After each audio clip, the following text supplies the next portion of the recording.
Abu Jahl, Abu Lahab, Utba, শাইবা আমার রাসূলের সাথে খেলতে চেয়েছিল।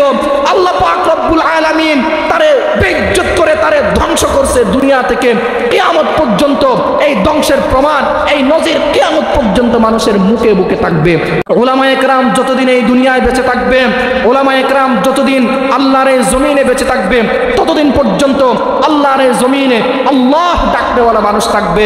যতদিন পর্যন্ত ধর্ম প্রাণ মানুষ আল্লাহর এই জমিনে বেঁচে থাকবে, যতদিন পর্যন্ত আল্লাহ ডাকনেওয়ালা মানুষ আল্লাহর এই জমিনে বেঁচে থাকবে, ততদিন পর্যন্ত আল্লাহর এই জমিন কায়েম থাকবে।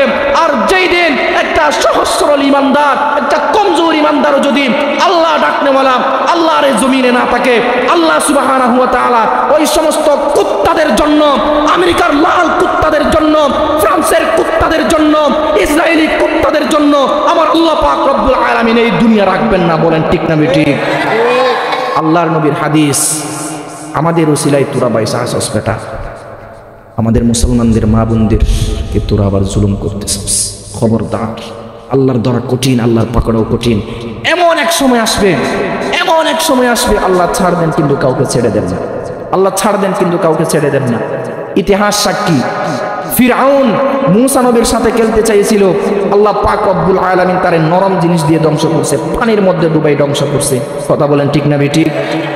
আবু জাহাল, আবু লাহাব, উতবা, শাইবা আমার রাসূলের সাথে খেলতে চেয়েছিল। আল্লাহ পাক রব্বুল আলামিন তারে বেইজ্জত করে তারে ধ্বংস করছে দুনিয়া থেকে। কিয়ামত পর্যন্ত এই ধ্বংসের প্রমাণ, এই নজির কিয়ামত পর্যন্ত মানুষের মুখে মুখে থাকবে।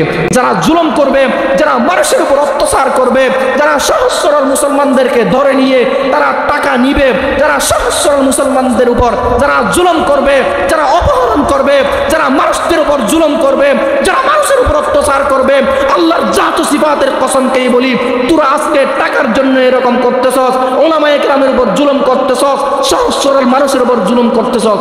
এমন এক সময় আসবে যে সময়ে সহজ সরল মানুষও এমন ভাবে তোদের উপর আক্রমণ করবে, যে আক্রমণ তোরা জীবনে কোনোদিন চিন্তা করতে পারবি। এমন এক সময় আসবে মানুষদেরকে কষ্ট দিবেন না, কষ্ট দেওয়ার মতো এইরকম কঠিন শব্দ উচ্চারণ করবেন না।